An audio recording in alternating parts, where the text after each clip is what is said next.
Well, hello there. Today we're going to talk about something that seems to be everywhere in the drama sphere on YouTube, MrBeast.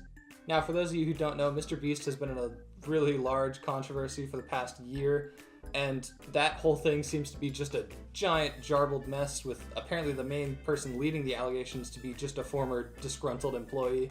I'm a boy, I'm our COO, and part of my job is you're pushing back on everything that we're saying. So well, because you're trying to fire me, and I want to work at this company. I'm the CEO of this company. If I'm talking, don't interrupt me. And I'm telling you this is what's happening, and you're telling me that I'm wrong. I am not wrong. I've made the decision. Here, we will take care of how I appreciate that. Can I please have a second chance? It's not. Just, if I'm getting paid, just let me come in and let me try to be coachable. If Hoodie changes his mind, can I? And I've been trying to get to this point of working on MrBeast for a long time. I think there are other people at the company. If I were to switch departments, that would be very happy to have me. I don't care about the salary. It's not. No. It's not. Yeah, there's no way this guy isn't just a former disgruntled employee that worked at MrBeast's company. There's no way he could have any other sinister motives. So rather than talk about that, I want to talk about something that is verifiably happening. The MrBeast Games lawsuit. Now, for those of you who don't know, Beast Games is essentially just an Amazon series of what is usually Jimmy's content, in which it's usually people going through challenges in order to make a whole shit ton of money. Beast Games features 1,000 contestants as they all compete for $5 million. Now, the show itself isn't the problem, but it's what people had to deal with when filming the show. Now, there's a whole lot to dig into when it comes to Beast Games and the conditions that people had to deal with. Now, according to this article, cast and crew members have come forward with new allegations about the filming that took place in Toronto, according to Rolling Stone. Internal documents, NDAs, call sheets, and set photos obtained by Rolling Stone from crew members who worked on the Toronto leg of Beast Games described a potentially unsafe working environment that was disorganized, wild, and staffed with a crew with little experience on a project of this scale. One member who worked in Toronto and left early said that it was kind of like Fire Festival. A contestant also said, "We were treated horribly. They took on this challenge of 2,000 competitors. They should have known they needed an enormous crew to handle this correctly." One actor from Austin said he was not aware who MrBeast was, but joined the series for exposure. He said the show had deplorable conditions and that they were in over their heads and they didn't know what to do. Like, people were just doing things that they couldn't control. But I want to get into the main lawsuit that was filed against MrBeast. On September 16th of this year, a class action lawsuit on behalf of 5 of the people who competed in the game was filed against MrBeast, Amazon, as well as MrBeast's own company. Now, the lawsuit alleges that these contestants went through a whole lot of shit, including mistreatment, sexual harassment, and being underpaid as well.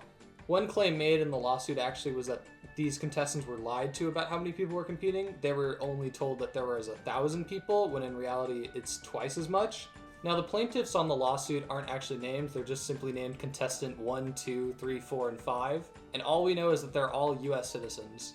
And the defendants, of course, are MrBeast, his own production company, and a smaller company of Amazon's. Now, while some of the complaints in the lawsuit are actually redacted, there are actually a lot that you can see, which include failure to pay minimum wage, liquidated damages for failure to pay minimum wages, failure to pay overtime wages, sexual harassment, failure to prevent harassment, negligent infliction of emotional distress, failure to provide uninterrupted meal breaks, failure to provide uninterrupted rest breaks, failure to provide wages promptly upon termination, failure to provide accurate and itemized wage statements, failure to indemnify for employee expenses and losses in discharging duties, unfair business practices, false advertising, unfair business practices, and declaratory relief. Now, they go on to say that they weren't paid exactly how much they were supposed to be paid for their work, and sometimes didn't even get paid at all. The lawsuit claims that the production companies required the plaintiffs and the proposed class to work 24-hour shifts for days without any pay, and that the plaintiffs worked for 8 hours a day and 40 hours per week, but were not paid overtime wages for that.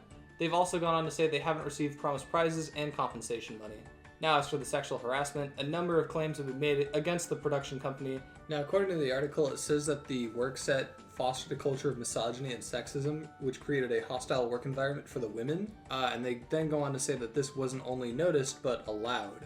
One part of the suit alleges that the contestants are misclassed as volunteers instead of employees in order for the show to avoid paying certain taxes. This also correlates to them saying they weren't paid correctly. Now, this is something that's seen all over in the suit, and it's that the contestants were only told 1,000 people were participating as opposed to the 2,000 people who actually were participating. Now this makes some sense because while the show does start with 2,000 people, this is eventually narrowed down to 1,000 for the show.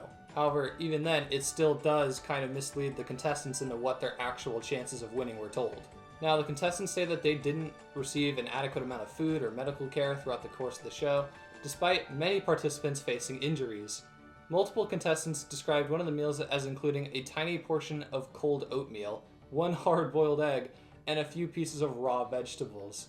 Contestants also stated that they had their phones and other personal belongings taken away from them prior to arriving to the stadium to film. The contestants also alleged that the conduct of the production companies and staff caused them serious emotional distress, including suffering, anguish, fright, horror, nervousness, anxiety, worry, fright, horror, nervousness, twice?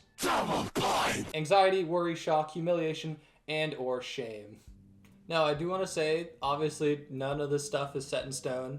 As of this moment, it's all still alleged, because nothing's been legally proven. However, it is going to court, and there is an actual lawsuit filed. Even though a lot of the lawsuit is redacted, it is still a verifiably real legal document.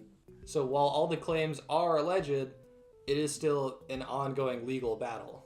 Now, neither MrBeast, Amazon, or his company have said anything in regards to this lawsuit. The closest thing we got is one tweet from Jimmy. Dexterdo tweeted out, MrBeast provides his new look at his new $100 million Amazon series Beast games. To which someone said, is this the same one where a lot of the contestants complained of terrible conditions? MrBeast then responds saying, we have tons of behind the scenes dropping when the show does to show how blown out of proportion these claims were. Just can't release it now because it would spoil the game. So while he is denying it, he hasn't properly said anything really. Now there have been multiple claims, including an employee being wheeled out after a piece of a tower fell on them, and multiple other people having to be taken out on stretchers and being hospitalized. It just seems like a huge mess. But hey, Beast Games does come out in, 2 weeks, so hey, maybe a lot of this is going to be disproven when he shows the behind the scenes. Now, like I said, this is an actual lawsuit, not like the stupid Dogpack allegations. That's actually going to trial. In fact, the contestants are trying to get a jury to determine monetary damages, likely totaling in the millions. So I guess we'll just have to wait and see until the show comes out, or this goes to court. But what do you guys think? I don't know. Leave your thoughts in the comments on this whole situation. Anyway, that's where I'm going to leave it. I don't know. Follow me on Twitter, join my Discord, and I don't know. If you liked what you saw, you can subscribe. That'd be pretty cool. Anyway, later.